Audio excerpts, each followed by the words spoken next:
जय श्री राम। हर साल का भारतीय इस साल भी पथरा अखाड़ा नंबर 1 आप सभी का हार्दिक स्वागत करता है और करता ही रहेगा।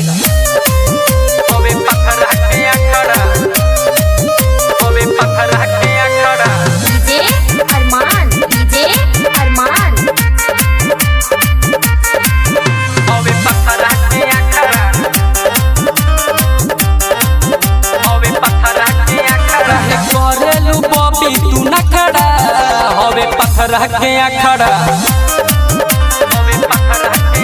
काहे करेलू बॉबी तू न खड़ा होवे पत्थर के अखाड़ा।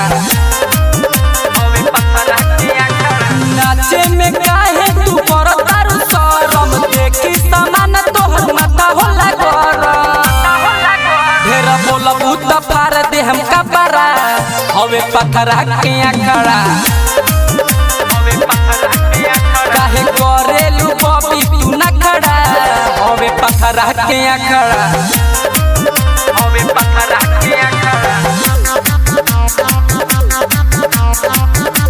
Recorded by Durga Recording Studio Thane।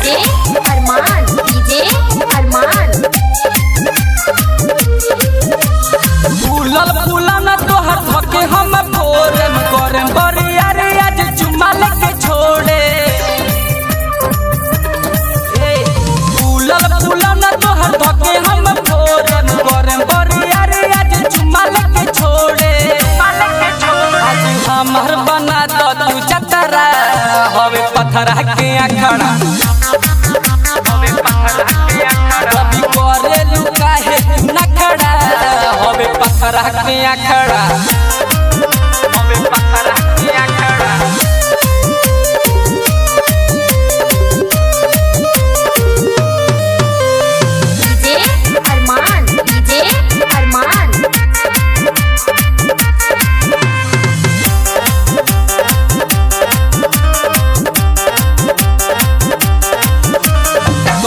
में हमर चले रंगदारी, जदियों के लगे हो तू प्यारी।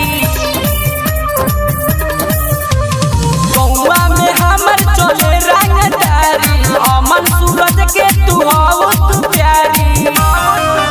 आज भले यहाँ होई लफड़ा होवे पत्थर के अखाड़ा।